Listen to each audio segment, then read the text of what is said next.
Oh, iya Kak. Jadi kalau Kak Aufa sendiri nih, Kak Aufa sendiri punya nggak sih Kak pengalaman gitu yang pertama kali Kakak public speaking gitu yang paling berkesan? Punya nggak sih Kak? Gimana sih Kak ceritain sama kita nih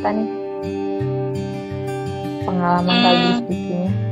Pengalaman sih jujur ya, kayak misalnya dibilang kalau Kak Dini bilang nih di Play itu kan kita akan belajar dengan ahli public speaking, itu saya ngerasa aduh kayaknya hiperbola banget ya gitu kan.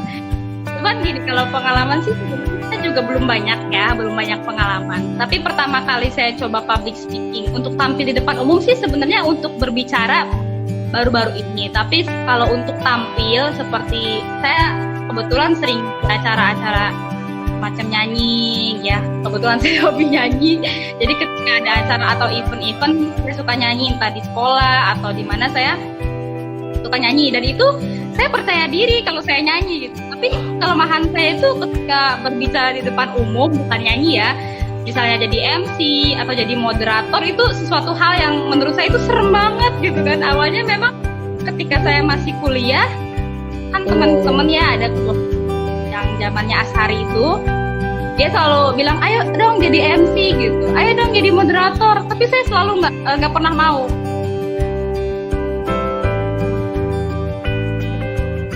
Oh, saya harus ngomong apa gitu kan. Akhirnya daripada saya bingung-bingung, terus udah saya nggak mau deh, saya nggak mau, dan saya selalu nggak mau. Tapi ketika udah mau lulus nih, akhir-akhir lulus kemarin, terus saya diminta jadi MC dan saya mau gitu.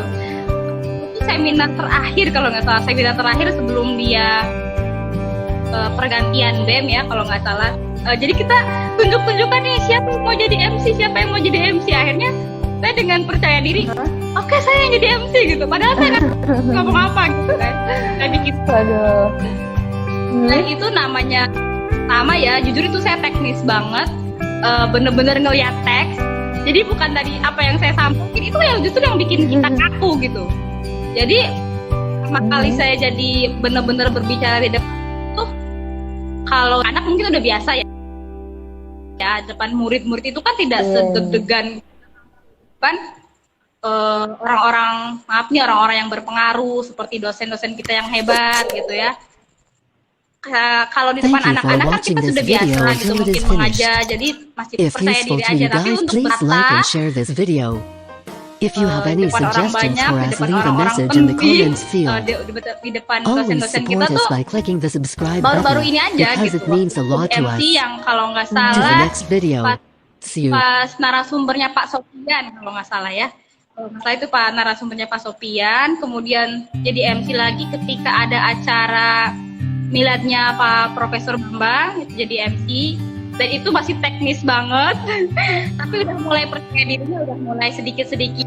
Terus kemudian kemarin itu saya sempat jadi narasumber di pelatihan, diminta menjadi narasumber di pelatihan membuat media pembelajaran master Kinematika gitu di tempat saya bekerja. Di tempat saya bekerja di MIA Koma, ketika kepala sekolah saya meminta nanti Bu Aufa menjadi ini ya, mengajari kita untuk bikin media pembelajaran menggunakan KineMaster, tolong dijelasin, tolong dipresentasikan.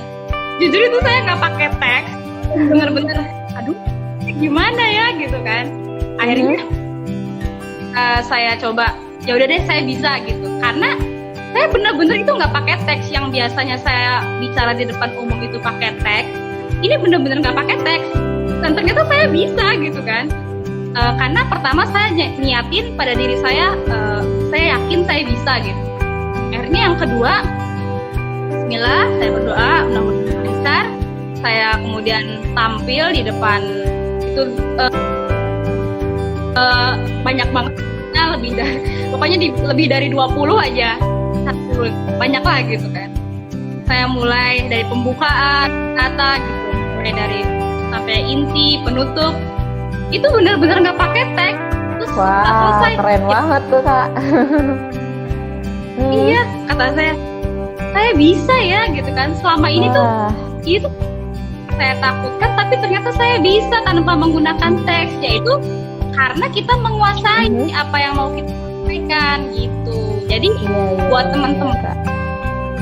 sekarang masih suka takut berbicara di depan umum karena bingung mau bicara apa, ya kuncinya itu kita juga harus yakin pada diri kita.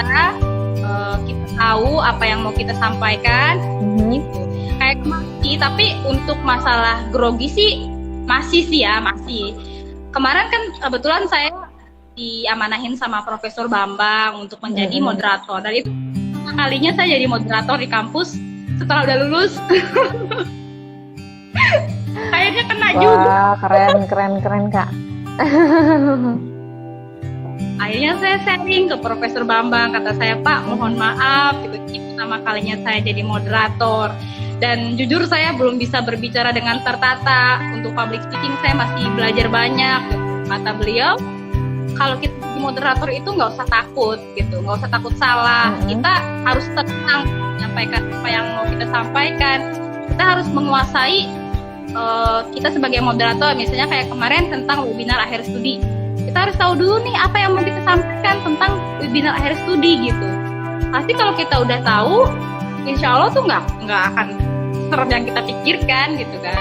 Akhirnya sama Profesor Bambang dikasih arahan, dikasih bisa gitu, kalau bisa coba jangan pakai teks gitu. Kalau pakai teks malah nantinya kaku gitu. Akhirnya alhamdulillah dengan nekatnya, meskipun mungkin belum sempurna ya, namanya kita baru pertama kan, tidak selalu harus sempurna, tidak bisa harus perfect kan, segala sesuatunya itu perlu proses gitu. Jadi kita nggak bisa bilang misalnya pertama kali jadi moderator harus wow, nggak bisa, belajar dan masih proses.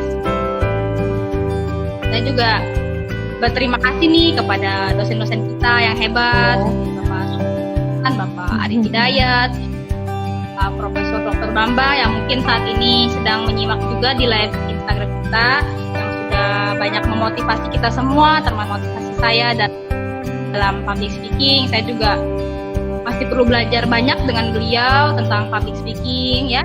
Teman-teman yang lain juga bisa yang di kampus. Jadi kalau kita ada sesuatu hal yang belum bisa maksudnya, terutama dengan public speaking, jangan malu bertanya, jangan malu untuk meminta sarannya beliau, karena insya Allah beliau juga akan memberikan arahan gitu. Itu sih kalau pengalaman saya Kak Dini. Jadi curhat ya. Oh iya. Iya